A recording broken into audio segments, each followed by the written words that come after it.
Hello, everybody. Welcome back to Commercial Real Estate Secrets. I'm Austin Hare, your host, and I'd like to welcome Dr. Jack Bayramyan. He is the founder of the Kids Dental Place. He's the founder of Optimized Practices, which is a dental partnership organization that specializes in investment management and consulting. And he's also the author of Extraction, which talks about the surprising new way to systematize, scale, and sell your business. So, Dr. Bayramyan, thank you for joining the show. Thank you, Austin. It's a pleasure to be here. Yeah, lots of stuff. It's quite the accolades you got there, which is exciting. So let's just talk a little bit about how you got into all this. What was your background like? Were you growing up with a doctor family, entrepreneurial family? What was childhood like for you back in the day? I wish I was, but my childhood was I grew up, I was born in Soviet Armenia, literally Wow. the other side of the Iron Curtain. I grew up pretty much in scarcity, a lot of propaganda, a lot of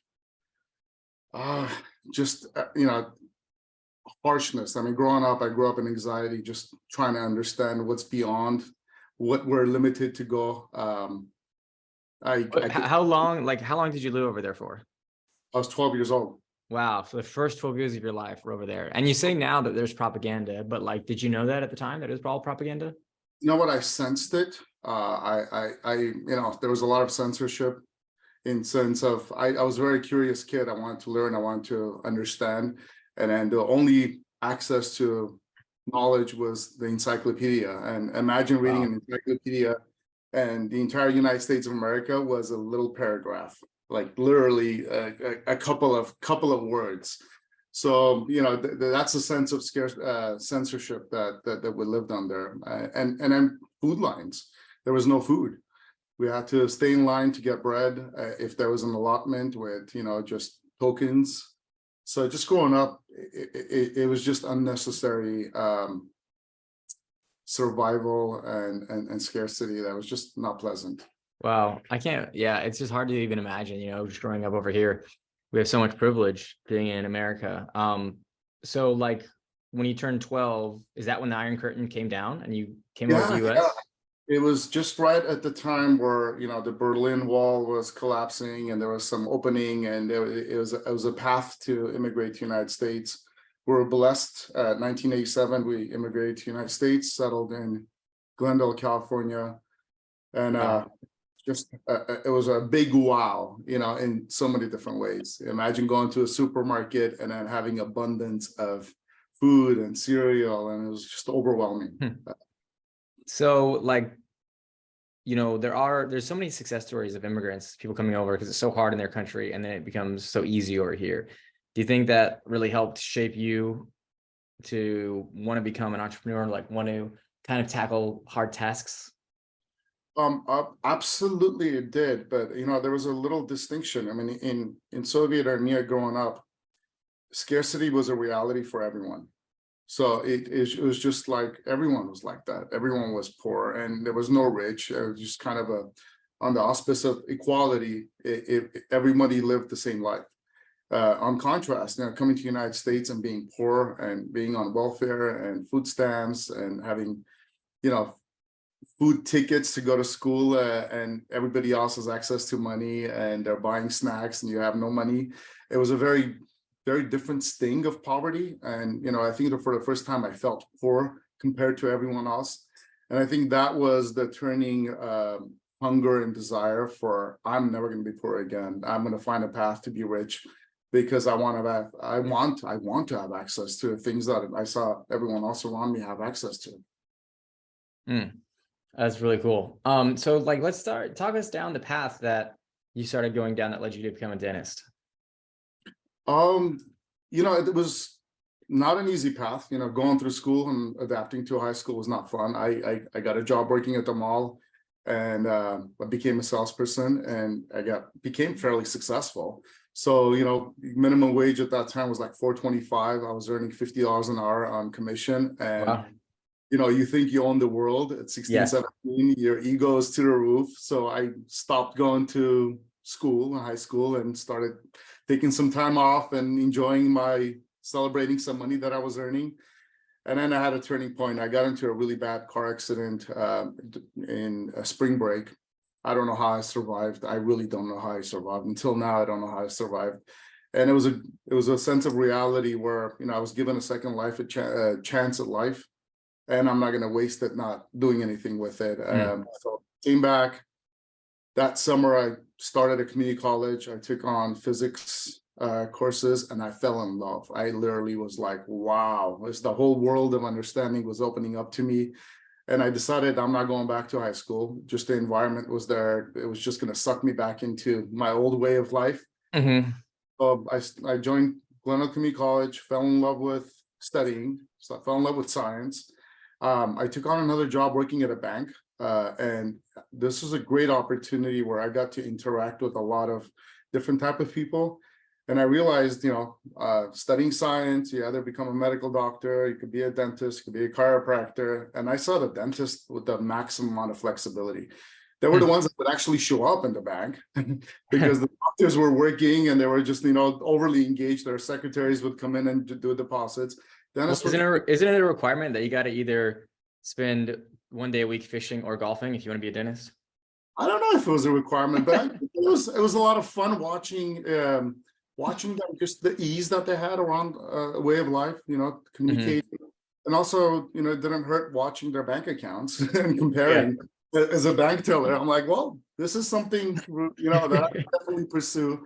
I volunteered a couple of times with a couple of my customers at the bank, and I really fell in love with the fact that I get to work with my hands, the fact that I get to interact with people. And I was working at the bank, and as a salesperson, my interaction skills and human skills had really picked up. I'm like, well, I could apply this to doing dentistry, and that's what led me to ultimately, you know, pursue dentistry, get into USC dental school, and that's how I ended up literally pursuing dental school. That's so funny.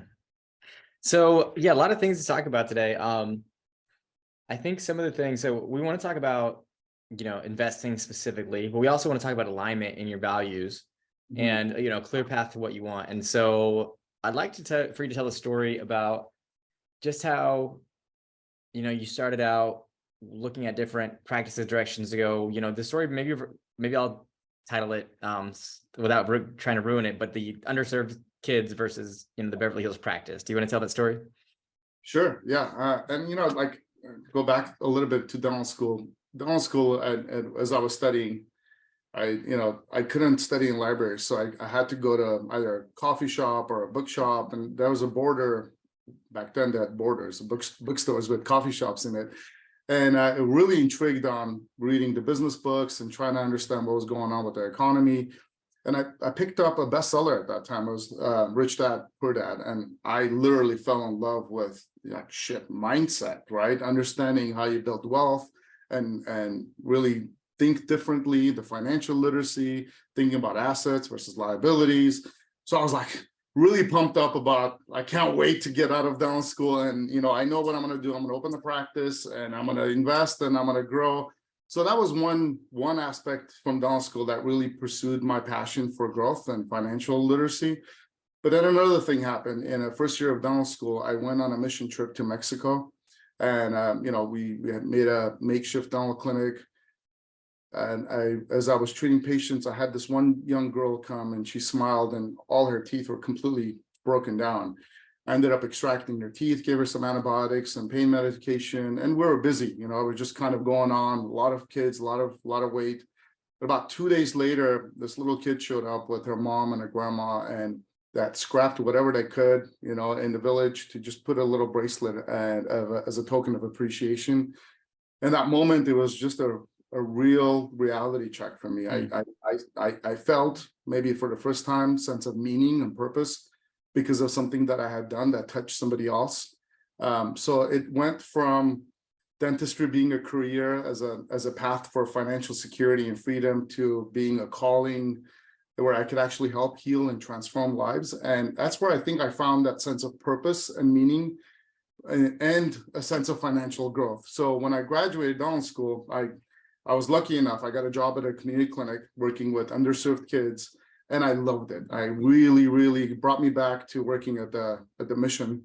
and the sense of fulfillment and helping underserved kids. And I think in a lot of ways, because I was one of those kids, as an immigrant in this country, having my own teeth fixed under Medicaid, it just had a sense of more of a responsibility that I need to now give forward to these kids. 6 months later, there was an opportunity for one of the clinics that I was associated to buy.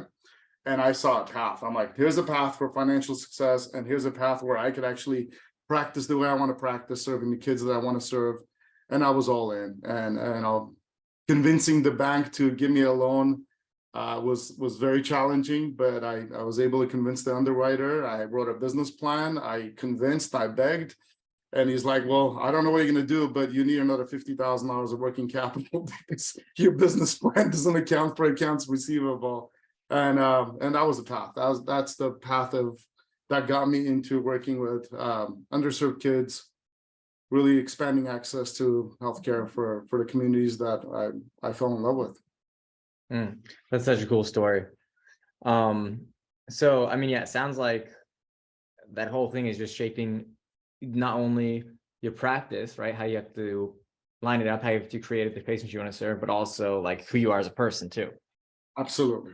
It's just a lot of alignment. You listen to your inner voice, and there's a connection to that energy when it's pulling you, and that you got to follow this. You talk about a lot of my friends just chose to go to lucrative practices, and I did. I mean, I graduated top of my class. I had a fantastic education at USC, and I could have chosen more of a cosmetic path, cosmetic dentistry. But it was just not aligned with me. I was being pulled in a different direction, and I'm really blessed that I heard that voice. Yeah, I think it's very interesting, and it's more of like a philosophical topic, but it's like, how do you balance how much money you want to make, but then B, after you make it, like what you do with it, right? Like, because there's the spending, there's saving, there's investing, and there's donating, giving away. And I mean, you get to a certain point of your wealth and it's like you can't even spend more than 10%. You know what I mean? Like you're using 90% for whatever else you want to do. But like there's always kind of this tug, like, between all four of those, right? They're all kind of for like different things. Like maybe saving and investing can be one category, but like spending and then giving, right? Like donating. And it's like, I think one of the things is a lot of times we trick ourselves into thinking that we have to wait till we make a certain amount of money in order to be able to be generous and give some away. And like the sooner you realize that's not true, that's a lie, then the quicker you start doing it and the more fulfillment you get out of it. But like even more granular than that is the question of like how much, right? Because we always think we always think we need more, you know what I mean? But when you start to give it away, you start to feel this overwhelming sense of abundance in your life. So, it's like, I'm just curious, like how do you process like those different kind of categories? Oh man, it's a beautiful question, and thanks for bringing it up, because it's deeply meaningful for me. Having grown up where I lived in scarcity, so giving was not ever something that it was not even in the realm of my mindset growing up. It was a survival mode. So when I had an opportunity and the financial means to start giving and having an impact on other people's lives, it's just an overwhelming feeling of, I think it's trust. It's like you trust that there is abundance in the world, and by giving a portion of your income away, you trust that it will just come back to you. You could earn more, and it's a trust in yourself and your own abilities, and trust in the bigger picture of doing good always comes back to you. It's like cause and effect. So I teach my kids this. It's the concept of saving about 20-25% of your income, saving 10% for giving, and that's there's like just like taxes. You pay your taxes, you save 25%, you put 10% away for giving, because when you start initiating and dispersing that money, and when the opportunities come up and you have the funds to give from, it's a completely different meaning than I want to give and I don't know if I could balance my finances to give. So I think giving it really is a sense of abundance. We were blessed to set up our own private foundation where we give towards education and healthcare. And, it's a way that I actually model that behavior for my kids. What's the name of the organization? It's Bayramyan Family Foundation. We operate a mobile clinic in Armenia. It's a full-time clinic, and also schools. USC is getting a little chunk of that. Okay, Giving me the opportunity. I want to make sure I leave that in the show notes. You said Bayramyan Family Foundation. Family Foundation, yeah. Okay. Yeah, it's really cool. It's like, I remember, my parents taught me to tithe 10% back to the church when I was young. And it's like, you just start doing it early. There's no excuse, because always like, oh, well, I got bills and I got this and I got that. And it's like, man, if you just do it, like, you feel so good. And there's always a way. You always figure out a way. I've never not been able to pay my bills because I was generous. You know what I mean? Because I was giving money. And so, I think it's just, there's a lot of excuses we can tell ourselves, but, you start there and then it just grows. You know what I mean? Like you reap so much more reward than it costs you. And so, I just think it's really cool. And it's cool to hear that you're doing it. 100%. So let's talk about, we were talking about alignment and the practice earlier. So like, I know that you'd mentioned you had partners that you weren't aligned with. And so what can you talk a little bit more? Cause this is kind of related, right? Like talking about being generous and giving back and stuff like that. So what happened and how did you overcome that? Sure. So when I bought my first practice, we were very successful. I mean, we failed forward. Within 6 months, I made a lot of mistakes. I would say I made more mistakes than most people make in their lifetime in a practice, which I'm beyond grateful for. My office manager quit within 3 months. With her went all the billing capabilities. Our revenue was going up. I was treating more patients. I was working 13-hour days, just trying to overcome the burden of just starting a new practice. But cash flow was shrinking and I couldn't figure it out. I really couldn't diagnose it. It's like I didn't have any data. We were not a digital practice. It was charts and papers and x-rays that we were dipping in solutions. So I had a lot of anxiety, new practice, a lot of debt, student loans, family, kids. And my vision of financial success through owning a business was crumbling in front of me. It's tough when you have fear growing up and poverty, all that mindset just keeps catching up to me. It felt like the world was about to collapse. I was able to find some clarity, and the clarity was, I gotta get digital systems in place. I gotta understand what's going on. I gotta study how cash flow works in my practice. So I invested in updating our, practice management systems. After work, I would sit down and do all the billing, understand the billing and where it went. And we were a Medicaid practice. So there was a lot of administrative challenges that I had no idea. Every time we submitted a claim, we had to attach an x-ray. So we didn't attach the x-rays. We didn't attach, we sent the x-rays. They said we didn't get the x-rays and I didn't have second copies. So bottom line, within 6 months, I realized we had about $80,000 in accounts receivable that we were not able to collect. That means the claims had expired in 6 months. It was overwhelming. It was overwhelming because that was about 1/4 of the practice valuation that I had just paid 8 months ago. But I learned a lot. I learned about monitoring cash flow as if your life depends on it. I learned about having accurate data. I learned about what you do with that data, the behaviors that come with that data, to optimize. So that became a true sense of a foundation that allowed me to open up a second practice and continue growing on, because I felt like I had control over the ins and outs and the movements of the business and the foundational pieces. As I moved to a second location and a third location, we opened new locations. I brought on associates. I trained them. What do you think was the biggest thing, like, to get from cash flow negative to cash flow positive that allowed you to go to multiple locations? Like, what do you think was the biggest change that you made? Accurate data, monitoring the cash flow, being on top of the finances, reading financial. So you had to learn, like, take a crash course in accounting, kind of.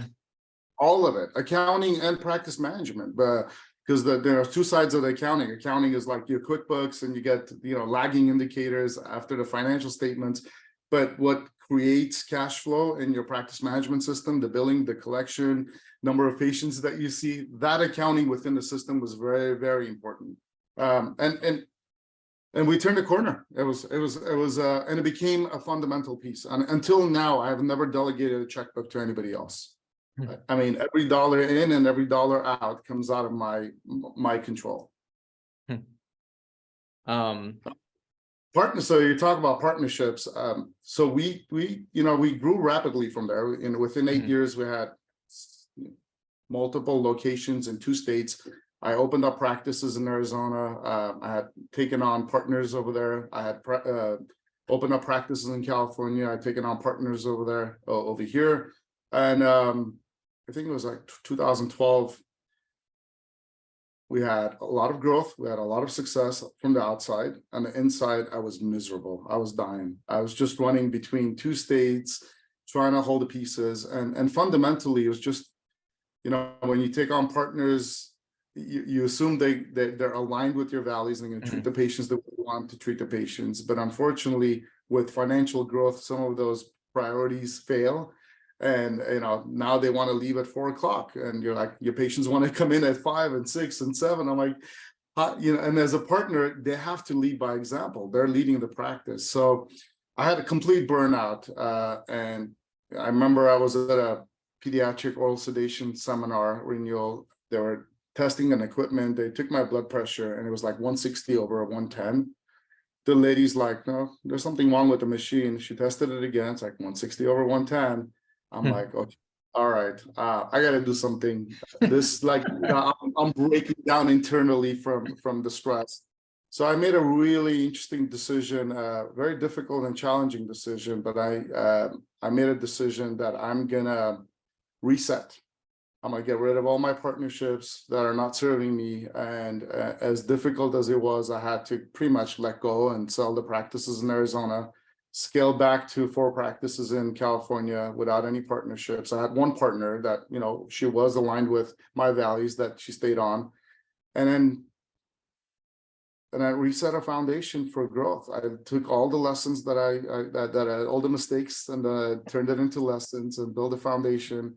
And without knowing, I think we built our own kind of dental sport organization that centralized a lot of the operations and a lot of the practices to thrive on patient care. So that became the second foundational step of our growth, which was interesting. I didn't think that it would be translating to that much success, but we went literally from $5 million in revenue to $20 million in revenue within 5 years of me having to reset and readjust and remove kind of the partnership relationships out of my life.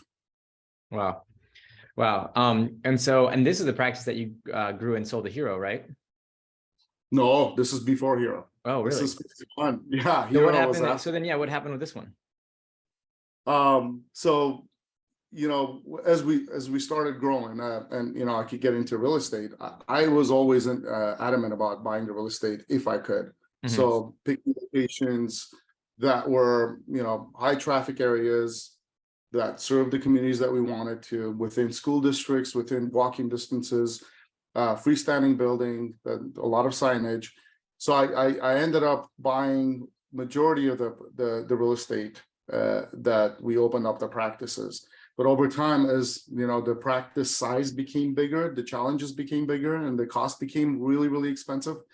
The last practice we built was about $3.5 million investment, and it took 2.5 years of red tape from the city to open a practice. So I realized that the growth was stagnant. There was a lot of capital that I needed to invest in continuing growing the practices. I was running around $700,000 of payroll every month. And, I knew I needed a capital infusion. The banks, the lending system that was in place was just nothing, minimal. They would still lend me as a dentist for $500,000. That's all you get. So I seeked other opportunities, like strategic partners, other investments, and I studied the world of private equity backed investments. And that's really what led me to, find and identify Hero Practice Services that were fully aligned with the same services that we were doing in different states. their mission and values were aligned, and we decided to partner up and affiliate in 2019. Wow. Okay, so man, yeah, it's crazy. I always love hearing these stories. So, what do you think? So let's talk about, I mean, so many things that we can go from here, but let's go. So align with Hero, partner with them, and then what about that transition from Hero to Optimize? Can you talk us through that a little bit? No, absolutely. So even before the transition with Hero, I really had a passion of coaching and helping other doctors really see past their limitations. So I had a couple of friend doctors from dental school. Even I did some coaching and consulting, and I realized the tremendous amount of value that we're able to bring, and in terms of clarity and systems and confidence. So as I was going through a transition, I wanted to continue coaching and really take the skills that I had developed and apply it to other practices. And we carved that out, as part of our deal. I carved out, my ability to coach beyond the partnership. So I had a vision of coaching from before.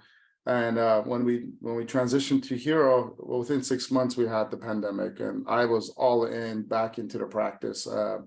We had formed our first clinical leadership board, and within 6 months that was hyperactive. We were looking at every single state, every single guideline, CDC, board, California, Denver. So reading through a lot of the challenges, going back and opening the practice took about a year and a half to really acclimate. And then as soon as we had some stability in the practices, I really jumped full on to really set up the future of what I wanted to do, which is helping other practices overcome some of the limitations and challenges, and fully realize the potential without losing control, without really building a practice and then selling it for pennies on the dollar because they couldn't really harvest the true asset of the practice, or not using the practice as a vehicle for other forms of investment, or even using the practice as an investment for their future. So, the mindset of buying a practice, working in it, and then selling it and retiring it's very limiting for me. It's limiting for me, and I think it's limiting for everyone else, because if there's no growth and if you hit a plateau, there's no fulfillment, there's no excitement. It's just every day is the same thing. You're waiting to retire. And that's not the way I think the practices should be running. I think there's a lot of opportunity that could be harvested in terms of energy, teamwork, growth, investment in the practice, investment in other practices. So that's where Optimize is all about. It's my ability to really allow doctors to find clarity, give them direction, give them confidence and resources and capabilities to really realize the full potential of their future. Yeah, that's cool. We've touched briefly on the real estate aspect of it, but you mentioned you always like to buy the real estate whenever you can. So can you, what did that path start? Did you own the real estate of your very first practice that you bought? And what did you do along the way with it? Yeah, not the first one. So the first practice, that was my only acquisition of a practice. So I bought the practice, it was a lease. The second location, it was a lease as well. It was, I wish I could have found a property there. I was looking for a property, but it was just impossible to find a property where I wanted to open a location at. But the third location in Van Nuys, I was adamant. I really looked for not leasing, looking at a property. So I found a location. It was back in 2007. I dove all in to purchase the property and build a dental practice. And back then, it was right before the collapse. So I had a 5% loan. I think I had a second bridge loan for the down payment. So I was all in. I had no idea how to deal with real estate, and I made a lot of mistakes. I thought it would take us 6 months to open a practice. It took them 2 years. It took us 2 years to get the license and all the red tape through the city of LA to open a practice. But once we opened the practice, once we really started growing the business, and then I understood how the business could really fulfill the loan obligations of the building, that became a game changer for me. Because lease versus buy, lease does not add to your net worth. purchase, every month you have interest, you have principal reduction, you have tax, you have cost segregation that you could take, which is a massive tax deduction of your overall income. So once I understood the moving parts of the value of real estate, it became the driver for me. So every other practice from there, I purchased the real estate. I intensely built a portfolio of real estate practices, and allowed the practices to fulfill that asset. Yeah, there's a lot of benefits you can do. I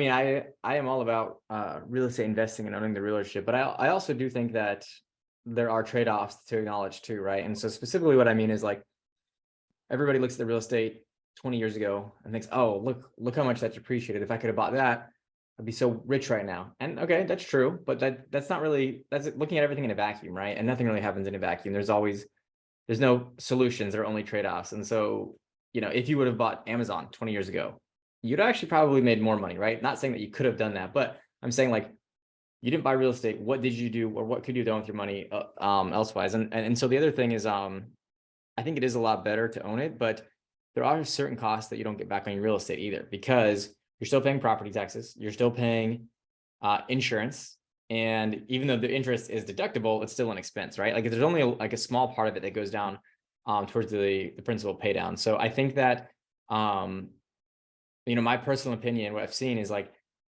before you get hung up on owning the real estate at all costs, it's important to understand what you're giving up, right? And so like when you really look at all the expenses that are not like, just take a residential house, right? Like you own your house, but every month utilities, right, are not an investment. I mean, that just keeps the lights on. Then your lawn care, maybe you got pool maintenance, maybe you got your internet and your and all other things that we already mentioned, right? Like the interest, the insurance, taxes, like taxes, you're not getting that back. And so like when you look at, I bought it for 100 and I sold it for 200. Yeah, that's true. But like, how long did you own it for? What was the opportunity cost along the way? And like, how many other expenses did you have that you're not measuring into that? And so I think that it's important to have good data so that you can make good decisions, right? And so instead of just looking at the sale price, like the purchase price and sale price, really keeping good track of your numbers. And then honestly, it's probably still a really good investment, right?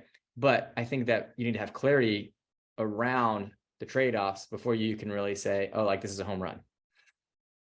I could not agree with you more. And that's you talk about data, and I think most people where they fail is they're looking at a data in a moment of time. I like to project 10 years out. So what does the 10-year picture look like? I like to have a financial model of buy versus lease over the next 10 years. How much money goes into the lease payments, right? And 4% increase every year. What is my interest?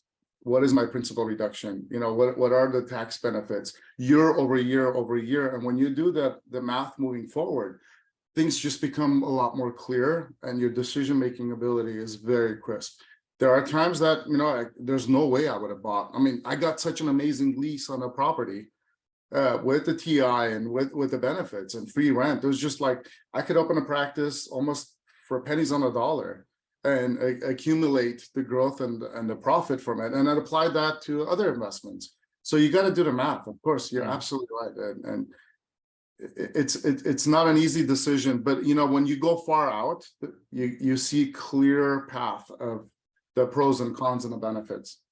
Yeah, I think that, and the biggest thing to consider is how many locations do you want to own and how quickly, right? Because it'll slow down your progress just a little bit. And so that's the thing is like, and we're happy to, we try and help people make the best decisions for themselves, and just understanding like there is no perfect answer. There are only trade-offs to look at. So we've kind of touched on this a little bit, but you had a saying, profits turn into property, turns into prosperity. So do you want to elaborate on that a little bit? Yeah, no, absolutely. And then it's truly the mindset that I think going back at Rich Dad, Poor Dad, and it was like understanding that what is the fastest way of generating cash flow and profit, and then how do you take that profit and invest in for me, it's properties. It has always been a property. I've never had much luck with with the stock market. Every time I invested, I lost it. So I'm a little bit more adverse and more real property. So accumulating, using your practice or your business as a vehicle to accumulate profits, and then investing those profits into property ultimately leads to prosperity, because you do end up paying down that property over time. If you're looking at a long-term horizon, you end up with an asset, and you end up with passive income.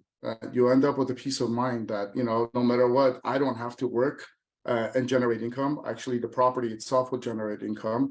The property doesn't depreciate; it usually appreciates over time, and it sits on your net worth analysis versus an expense. So I focus on building a vehicle as a business to generate profit.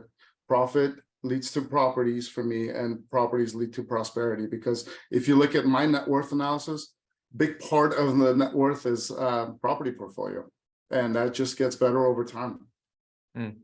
Yeah, no, that's good.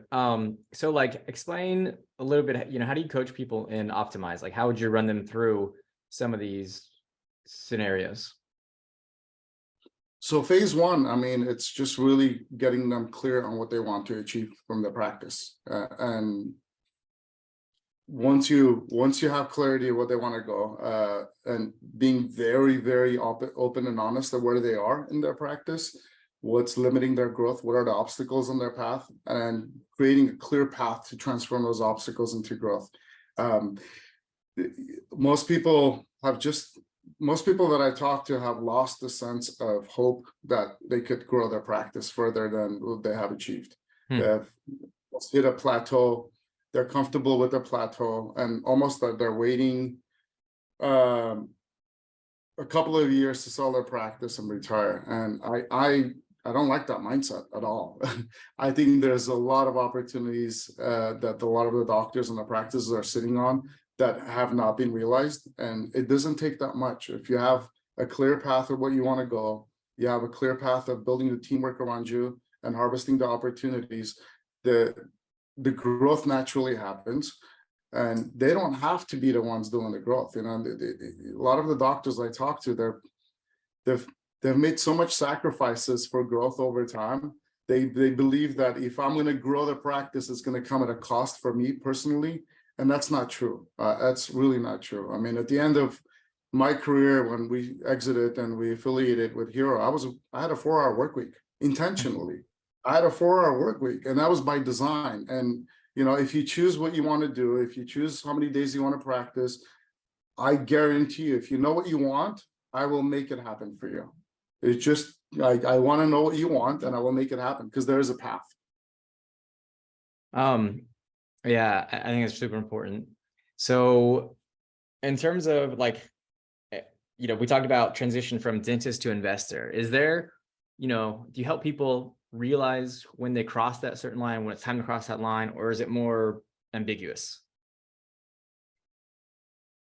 I like to have that conversation and to understand what would help them feel that they are an investor. So I think for me, it's when the revenue is not dependent on me, right? And not all income is created equal. Not all production is created equal. If I'm doing the work, if I'm practicing and I'm putting in the hours, that's the type of revenue that I receive. But if I have my hygienist doing the work, if I have few associates that are doing the production, and I get the revenue and the profits from that practice, that's an investment mindset. So just thinking through the possibility of how do you transition from the dental chair to the investor? How do you transition from working in the practice to working on the practice as a leader? How do you see through your strategy of growth versus, you're in there producing? And then what does it take? What is the timeline? And how long is it going to take? So I love the opportunity to help them see the opportunity that the practice can be an investment, and the cash flow that comes out of the practice could go into passive investments to secure the peaceful future for them. And can you explain a little bit about how it would work to partner with Optimize? Yeah, absolutely. So as a partnership, we will take an investment. We will invest into the practice, obviously going through due diligence.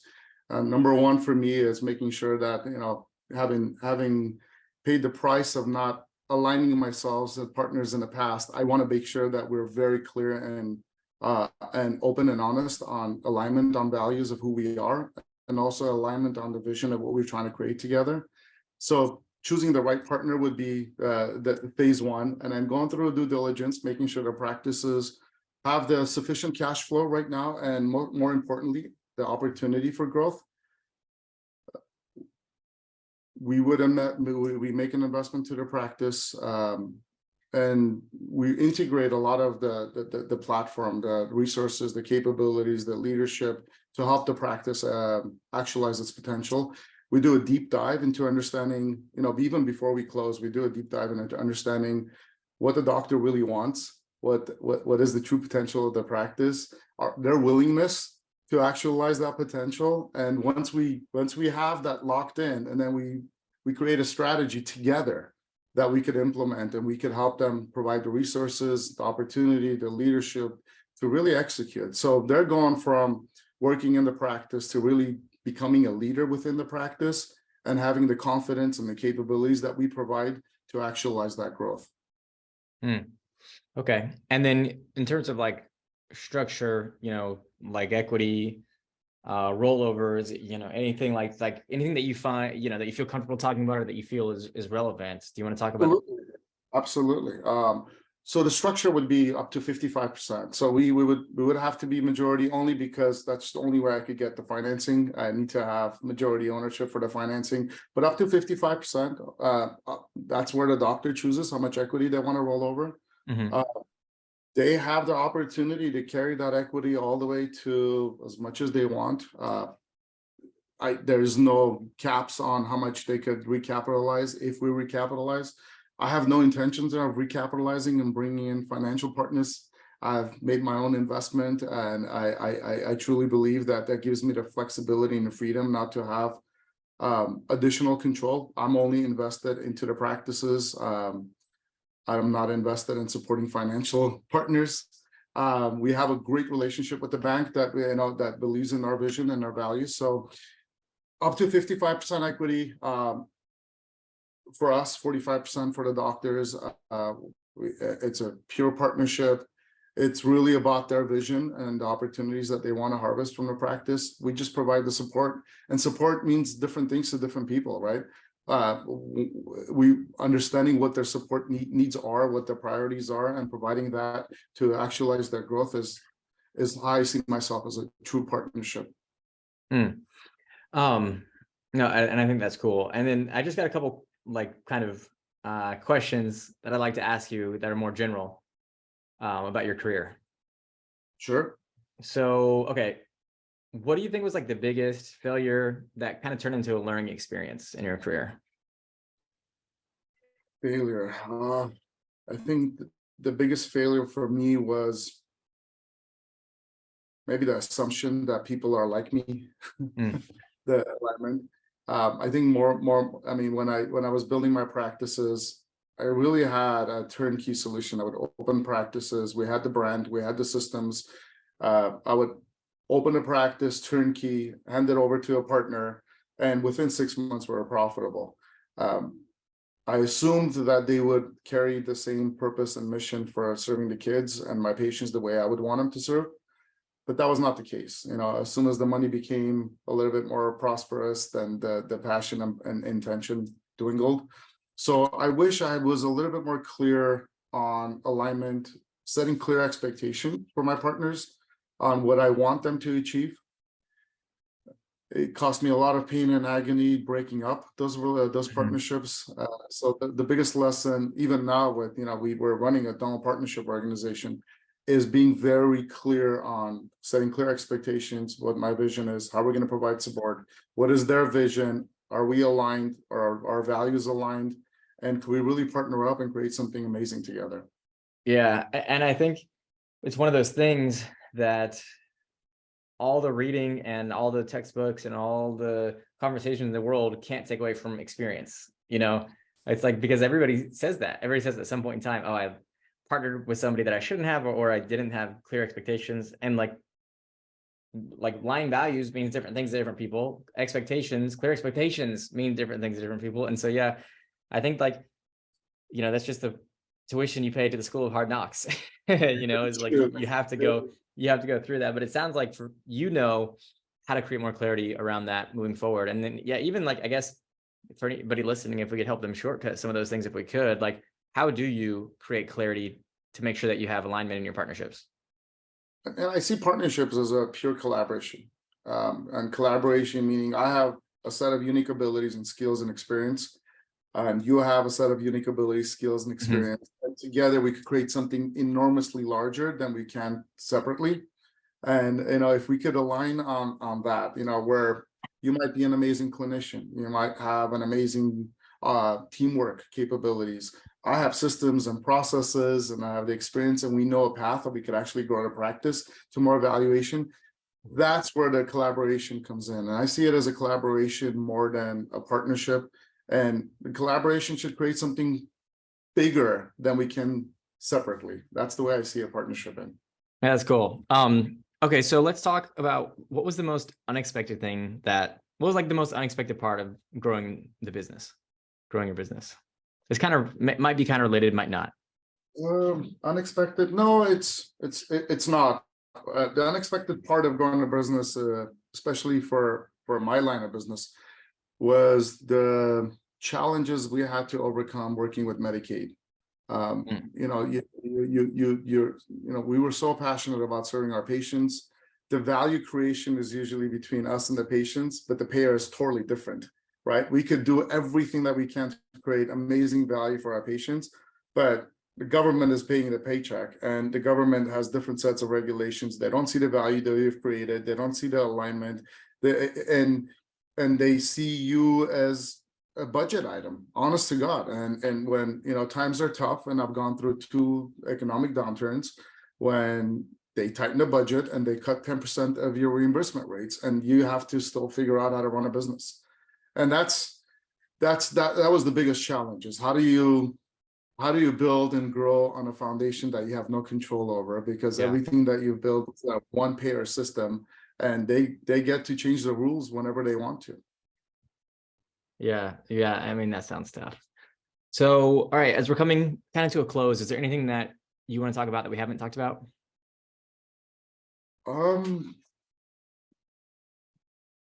I think just I'm really, really grateful for the opportunity, and the fact that you touched up on generosity, and I think it's very rare. I come across, and I think generosity, it's a way of attitude that comes from people, and it's not just in giving, it's giving in yourself, it's service, it's your time, and it's your energy. I really appreciate that being brought into the conversation, because I want to only work with generous people. Yeah. I really do. It just, and I should clarify too, like I'm not perfect at it. There's still times when I definitely struggle with it, when I definitely don't feel like doing it. And I always try and force myself to get in the mindset, okay, this is a privilege to be able to do this. But yeah, it's hard for me too sometimes, like I'm not perfect by any means, and I don't want to come across that way. No, I just, it's how we get better is by talking through it, right? Yeah. By reminding each other that, it's an aspect of life that we really enjoy, but we got to be a little bit more intentional on, because it's fulfillment, it's meaning, and it's impact. Yep, absolutely. All right. Well, if anybody wants to, learn more about what you guys are doing, is there a good resource to get in touch? Yes, Optimized Practice Services. We have our website is optimizeps.com. And okay, I'll write that down. All the resources that we have. And then Extraction book is available on Amazon, Audible, and hardcover. Oh, cool. Audible too. Was that hard to get it? Did you record it yourself, your voice? Oh, no. It was hard enough writing the book for me. Recording was not an option, but I'm an Audible learner. So me too. I need to listen to the book to learn. So I did it more for me than anybody else. Awesome, man. Okay. Well, look, this has been great. Really appreciate your time, and I'm looking forward to continuing the conversation in the future. Thank you for your time, Austin. I appreciate being here.